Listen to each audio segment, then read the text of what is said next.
Good afternoon, good morning, good evening. It's always a pleasure for you guys to check us out whenever you can. The Real Estate Experience with me, Travon Smith. I know it's been a while, but hey, busy is good in our world. Today, I'm super excited. A lady that I've had a chance to follow, she's out of the Bay Area, if I'm correct. Hmm. The Yay area, as we call it sometimes. But definitely knows her stuff. And I want to talk a little bit about that because I think she brings something to the table that a lot of real estate agents are missing, if I can go on saying that perspective. But the one and only Miss Ridge. How you doing, Miss Ridge? Hi, I'm good. Thank you for having me. No, it's definitely a pleasure, especially, because I've been on a small hiatus, but to come back and have somebody with your caliber of experience and your knowledge.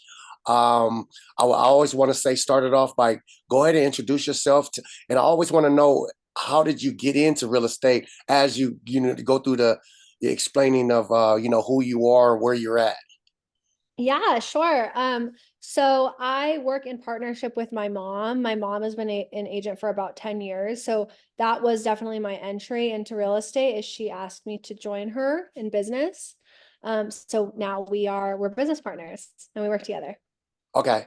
Um, it's more of a family business because I Yeah, see, sort of. without me jumping in too much information, I'll let you know I did a little homework. Pops is in construction or Yeah. it's in that world, correct? Yeah, so my family background is in construction. My dad was a GC and a roof framer all my life, not a roofer. That's an important distinction. But a framer. Mhm. So I grew up on job sites and hanging out with my dad, sitting on the ridge of the roof when I was a little kid while he was like working at lunchtime and stuff. And then all my uncles are in the trades, particularly a lot of my uncles on my mom's side are in IATSE, which is our local stagehand union, and building sets and so on. So construction is in my blood, and that's my family background. And later, more recently, my dad became a home inspector. Okay. So he's does both. And then about 10 years ago, my mom became a realtor. Okay. She started out like totally didn't know anybody, started Mhm. on her own, and I'm really impressed and proud of what she's done. I mean, she built a business completely from the ground up on her own to now let's see, she's been in business for about 9 years Mhm. and she's the top 30 producing agent in our area. So that's Contra Costa and Alameda County. So she's consistently in the top 30 and she's the only agent who's a single, like a non-team agent on that list, like one person generating that level of business. But she was like, I need help. Like, can you join me? Let's be a team. So that's what I did. Okay, no, I like that, that what your mom and dad has brought to the table as far as, teaching you and you becoming the foundation as the family, what you guys do. I think are you the voice of the family? Because I always see you. I gotta check out moms. And you're the voice for right now, right? I mean, my parents post awesome Okay. content. And Okay. like, I just am copy my mom and Okay. like my account. I mean, I don't, by copying my mom, I mean, my mom posts construction videos and, videos about structural background. And I've never seen another realtor do that. So when I became a realtor, I was like, joined in, started doing the same thing, posting videos about structures. And that's kind of, part of our marketing. Uh, Um, but my account kind of blew up, but my mom posts sick videos also. And then my dad posts killer videos, but they're okay. super esoteric and specific for roof framers. So Yeah. less of a broad, I want to get their Instagrams out there before we. Okay, for No, I'm sure. not gonna. We're not gonna do it right now, but I want to make sure because one of the reasons why I felt it was important for the real estate experience to reach out to somebody like you is because what I pride myself off of. I pride myself off of whatever content or whatever vision you see. I have a different vision than some, and you have a different vision. But your vision and your content is so informational that I was like, and I'm not trying to be rude or anything to other female realtors, but nowadays it's become And you know what I say what I want everybody kind of knows. It's become more of high heels and vacations and hanging out. And yours is like we're talking about the construction concrete. We're talking about the framing. We're talking about the tar roofs. Where I'm like, okay, this lady knows what she's talking about and knows what she's doing. And not only like what you're doing. Like when you watch the video, I know you know what you're doing. So talk a little bit of, well, I think we just did. We get that from mom and pops as far as the information. Yeah, yeah. I mean, like I said, I grew up around the trades, so it's familiar language to me. Um, so a lot of what I know, I've been taught by my dad, and I've been taught passively over the years, just listening to my dad talk and absorbing information. And also I'm a really curious person, so whatever capacity I'm working in, I'm asking a ton of questions. Like people at work make fun of me because I'm like, they're like, why? But that's how I am. Like, I can't just talk about stuff and not know deeply what I'm talking about. It just doesn't feel truthful or authentic to me. And I know if someone was explaining something complex to me, I would be asking a lot of questions. And so the idea of a client asking me a question that I don't know the answer to, um, is mortifying to me. Mm, So I'm always kind of in that pursuit of knowledge. And frankly, it's kind of like my hobby. I'm a geek about it. Like it just okay. really interests me. I'm into construction. So I understand that's not every realtor's niche. That's not going to be interesting to every realtor. But to me, it's a vital part of my practice because particularly in the Bay Area where our homes are majoritively 100 years old or older, Mhm. it, I can't in good conscience just be unlocking doors, turning on lights and talking about the beautiful staging. People are buying 100-year-old foundations that are $70,000 replacement project, or we have earthquakes. We're right on the Hayward fault line. It runs right through Berkeley. So like if people don't have seismic, it's incredibly irresponsible for me to not point that out, talk about what a seismic retrofit entails, what it costs. Um, Not only is it a matter of, I mean, I don't want to be grandiose and say a matter of life and death, but it is family's livelihood. I mean, Yeah, it's to buy a home in the Bay Area is likely over $1 million. yeah. And most of us working people, $1 million is all of our money. And so it's really important to me to be thoroughly holistically advising people if I am going to be part of a transaction that is someone's, all of their life savings put into this home. I want them to be completely cognizant of what they're walking into, what their expenses will be down the line, what will be involved to fortify their structure against natural disasters, against water intrusion, against wood destroying Mhm. organisms, so on and so forth. So I know in a lot of people's head, a realtor is like a, No, a lady in high heels. And I mean, that's totally yeah, like, yeah, no. do your That's a thing. world that we let, some people live Totally. that world. But what I'm telling you, what like visually attracted to me of the knowledge that you had is what we discussed. Just you summarizing everything right there. Most people couldn't even hold that with a half a glass of water. Like they have no idea about intrusions and water damage and things like that, because those are usually a category for inspectors or appraisers or whatnot. Yeah. Yeah. And an inspector plays an absolutely vital role. Yeah, And I'm not an inspector. So yeah. it is absolutely crucial that a home inspector is involved in the transaction, often that an engineer is involved in the transaction or a contractor.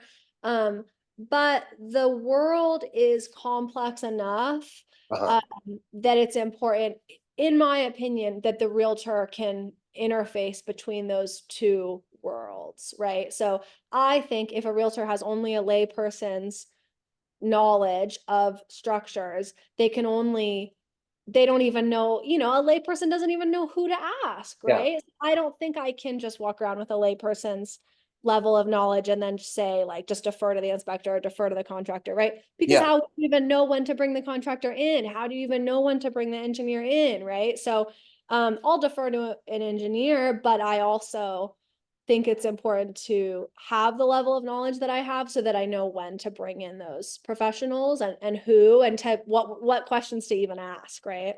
Yeah, definitely. If you just tuning in, we're talking to Bay Area agent Miss Ridge on the real estate experience, and we're talking about her expertise that she has with foundation. I mean, I don't want to use the word expertise because it's a fine line what we can say we do or not, but she has a knowledge of the rooftops, the foundations, and that is something that caught my eye. When I was going through your page, and I was like, oh, I definitely want to talk to you. Do you find that the knowledge that you have it attracts customers, attracts clients, and keeps clients? Because it Yeah. seemed like that it's a one-way deal for me. If you sat down at my dinner table, I'm gonna say, oh, you know what? I trust her as my agent. Well, that's awesome to hear. Thank you. And yeah, I think that most of my clients work with me. Well, I hope because they like me, of course, and trust me, but I think in large part because of the structural guidance that they know I can bring. And more as people are coming to me from my channels like social media, they come to me with already a sense of kind of the scope of the information that I have to share. And the fact that I really lead with that in my practice. But if people just, a lot of my clients have come from open houses or they come from other sources besides Instagram where I'm really leading with that. And so I think that I it becomes clear in like maybe our first intake call Mhm. or something like that. But there's other things that I talk about too that are an Yeah. important what I do, right? Like I hope to never be a one-trick pony. So as much as I talk about structures and construction, and that is a crucial part of my practice, um, I'm also strategic and a negotiator, and I understand our market, and I, pay attention to the economic forces in our state and in our country, generally. This is such a multifaceted job.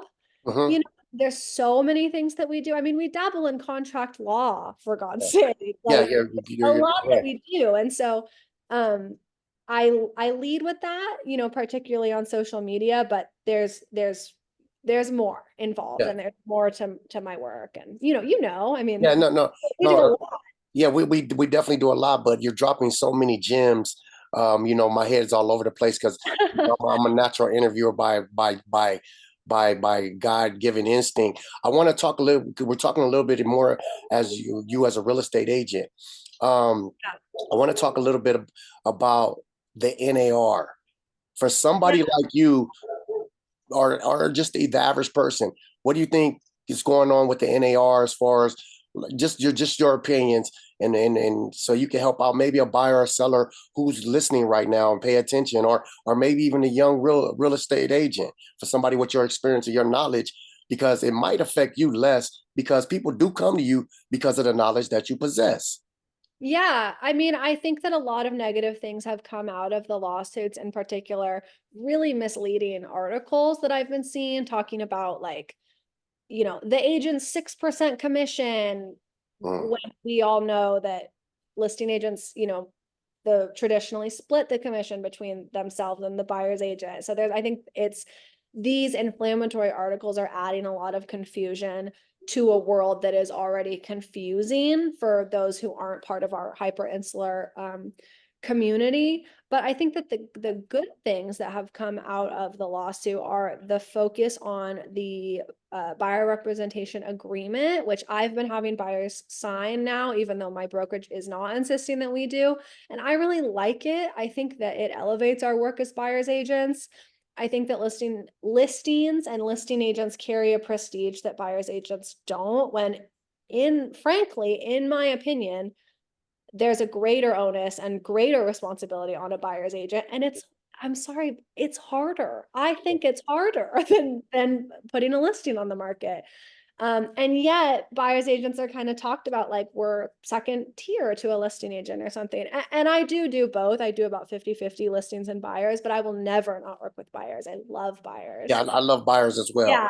Yeah, but now I'm presenting this agreement, this contract the same way that I do with the listing agreement. And I think it's great. I think it adds, like I said, I think it elevates our work, and I think it explicitly talks about our value and our compensation, which should be a transparent conversation. That compensation, this is our livelihood and we are working professionals, and there's nothing wrong with talking about compensation, and consumers should know. So I like the buyer's agreement, and I also like the added focus on the value that realtors bring. It's no question to me that realtors bring added value. I mean, truly, I can't imagine somebody walking into one of our 1910 brick Mhm. foundation, like Oakland tutors, that still has like fuse boxes and knob and tube wiring and like a 30-year-old composition shingle roof, and Well, like, I mean, all of yeah, these problems, and they wouldn't even know like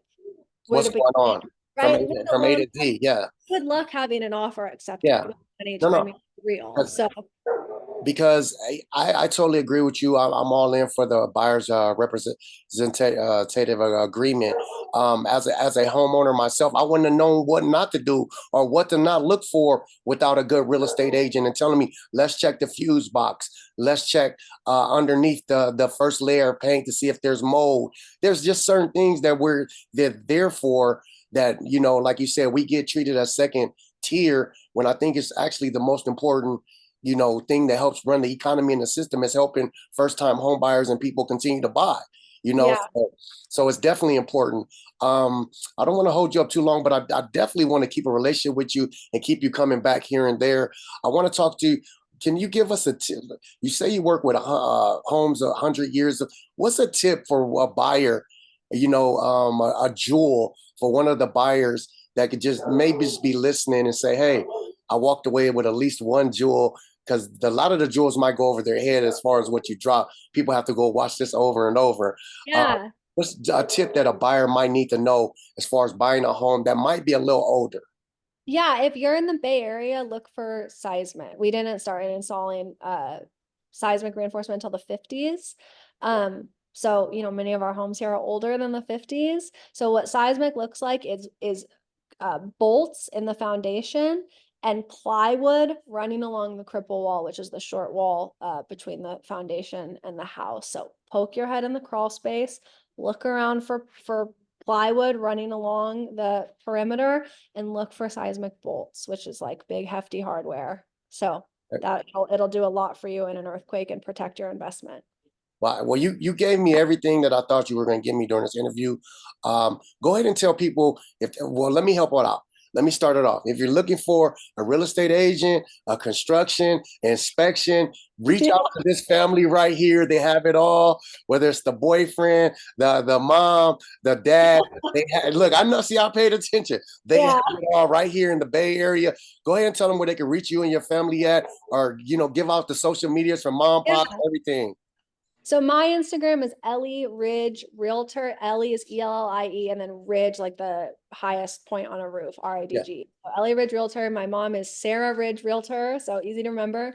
And then my dad, if you're interested in roof framing, is his Instagram's Roof Stacker. So yeah, Okay. it's us We'll, on Instagram. Yeah. we'll post everything, and we'll tag moms and pops and everything. But I appreciate what you do. Keep the knowledge going, because I think that's so valuable. But you taught me one of the reasons why you're so knowledgeable, because of the area you're in. I Yeah. wish people in LA and its surrounding areas was as knowledgeable as you, and there are some. So I don't want to. LA, same thing. Old houses in Yeah, LA, tons of old okay, houses and earthquakes. So it's not definitely. simple in LA either. So she has the contacts for Northern California, but reach out to her. Thank you for joining the real estate experience. I appreciate your time, and have a great day. Thank you. Thank you.